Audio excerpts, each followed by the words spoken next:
Hello বন্ধুরা, আজকের এই ভিডিওতে তোমরা যারা ক্লাস 2তে পড়ো, দ্বিতীয় শ্রেণীতে পড়ো, তাদের স্বাস্থ্য ও শারীরশিক্ষা বিষয়ে 2025 সালের প্রথম পরীক্ষার যে প্রশ্ন রয়েছে সেই প্রশ্ন সম্পর্কে আমরা আলোচনা করব।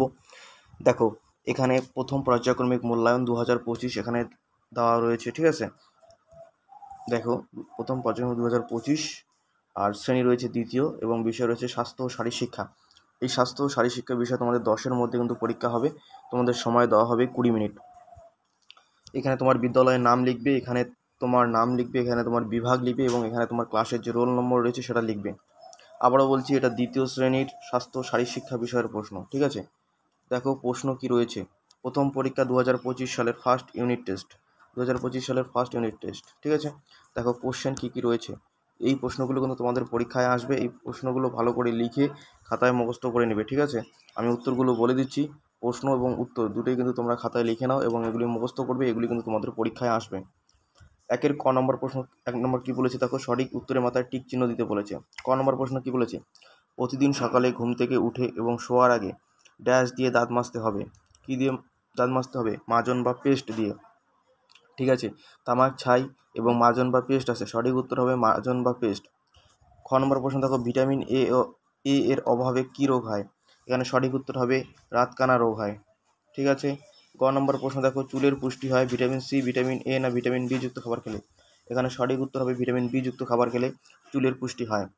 ঘ নম্বর প্রশ্ন দেখো, খোসপাচড়া চুলকানি হলো একটি কিসের রোগ? এটি হচ্ছে একটি কানের, ত্বকের না চোখের রোগ? এটি হচ্ছে একটি ত্বকের রোগ, ঠিক আছে। পরের প্রশ্ন দেখো কি রয়েছে, 2 নম্বরের প্রশ্ন কি রয়েছে। তোমরা এই প্রশ্নগুলো তাড়াতাড়ি লিখে নাও এবং মুখস্থ করো, কারণ এই প্রশ্নগুলো কিন্তু তোমাদের পরীক্ষায় আসবে। 2 নম্বর প্রশ্ন কি রয়েছে দেখো, বন্ধনী থেকে সঠিক শব্দ নিয়ে শূন্যস্থান পূরণ করতে বলেছে, ঠিক আছে। এখান থেকে তোমাদের শব্দ নিয়ে শূন্যস্থান পূরণ করতে হবে। ক নম্বর প্রশ্ন, হাঁচি কাশির সময় ড্যাশ দিয়ে মুখ ঢাকতে হবে? এখানে সঠিক উত্তর হবে রুমাল। তোমরা এখানে রুমাল লিখে দেবে। বাসনারায় হুসু ময়করেমা আল্লাহ, রুমাল লিখে দেবে, এখানে এটা লিখে দেবে রুমাল। খ নম্বর প্রশ্ন কি বলেছে দেখো, খাবার আগে এবং শৌচের পরে ও হাত ময়লা হলে ড্যাশ দিয়ে হাত ধুতে হবে? আমাদের সাবান দিয়ে হাত ধুতে হবে। এখানে তোমরা সাবান লিখে দেবে, ঠিক আছে। সাবান এখানে তোমরা লিখে দেবে। গ নম্বর প্রশ্ন, ড্যাশ হলো একটি পেটের রোগ? ডায়রিয়া। ডায়রিয়া, এই যে এটা লিখে দেবে, ডায়রিয়া। ডায়রিয়া, ডায়রিয়া হলো একটি পেটের রোগ, ঠিক আছে। এখানে ডায়রিয়া লিখে দেবে গ নম্বরে। ঘ নম্বর দেখো, জিভের উপর দুধের মতো সাদা দাগ পড়াকে কী বলা হয়? এই যেটা লিখে দেবে থ্রাশ, থয় রফলা আকার আর তালবের থ্রাশ বলে, ঠিক আছে। 2 নম্বরের প্রশ্ন আমাদের হয়ে গেল। এবার দেখো 3 নম্বরে কী প্রশ্ন তোমাদের এসেছে।